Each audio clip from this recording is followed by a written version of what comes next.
এভাবেই জুলাই যোদ্ধারা রাস্তায় দাঁড়িয়েছে গণভোট বাস্তবায়ন নাগরিক ফোরামের উদ্যোগে আয়োজিত মানববন্ধনে।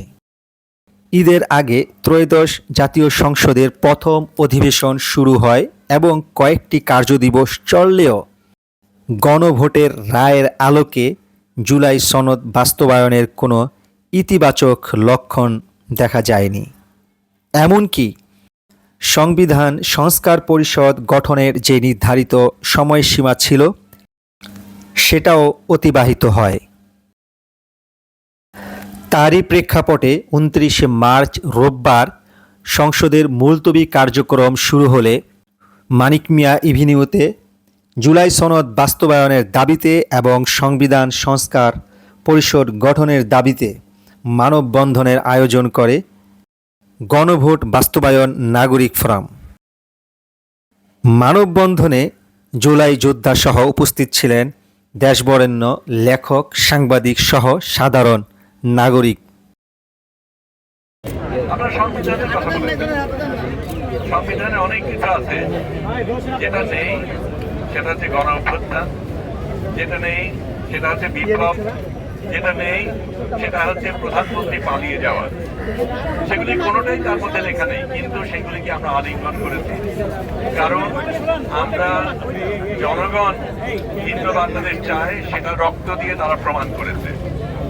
আপনারা গদিতে আছেন, সেটাও কিন্তু জনগণের রায়, এবং আপনারা যদি সেই রায়টা গ্রহণ করতে পারেন, অন্য রায়টা গ্রহণ করা হঠাৎ এত কঠিন হয়ে যায় কেন সেটা আমরা বুঝি না।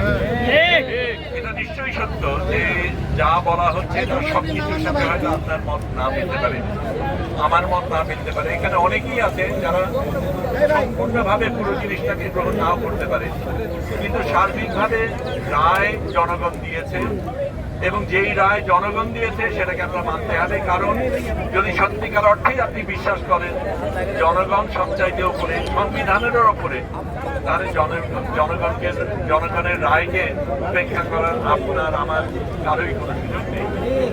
কারণ সেটা যদি হতো তাহলে তো স্বৈরাচার সেই কাজটাই করেছে। স্বৈরাচার এতদিন ছিল কি কারণে? কারণ সে জনগণের রায়কে উপেক্ষা করেছে। জনগণ কিভাবে উপেক্ষা করেনি? তার সৈন্য ছিল, লোকবল ছিল, টাকা ছিল, অনেক কিছু ছিল যেটা দিয়ে সে আঁকড়ে ধরে থেকেছে। আপনারা তার থেকে ভিন্ন হবে ভেবেই আপনাদের জনগণ এখানে এসেছে। এটা আপনাদের সুযোগ, আপনারা যে সত্যিই ভিন্ন সেটা প্রমাণ করেন। বলতে চাই, আপনি কি এই জুলাই যোদ্ধাদের পক্ষে থাকবেন নাকি আমলাদের পক্ষে থাকবেন? যাদের মুসিল্লায়, যাদের রক্তের উপর দাঁড়িয়ে আপনি 17 বছর পরে বাংলার মাটিতে পাড়া দিচ্ছেন, প্রধানমন্ত্রী রূপে সংসদে প্রবেশ করেছেন, আপনি কি তাদের কথা মনে রাখবেন নাকি আপনি ভারতের প্রভুদের দালালি করবেন? এটা আপনি সিদ্ধান্ত নেন। আপনি যে সিদ্ধান্ত নেবেন সেই সিদ্ধান্ত অনুযায়ী আমরা পদক্ষেপ নিব। আপনারা ভুলে যান না যে আমরা জুলাইকে হারিয়ে ফেলেছি। জুলাই হলো একটি চেতনা, আর আমরা সেই চেতনাকে ধারণ করি। আর চেতনা মানুষকে জাগায়, কিন্তু মানুষ চেতনাকে জাগায় না।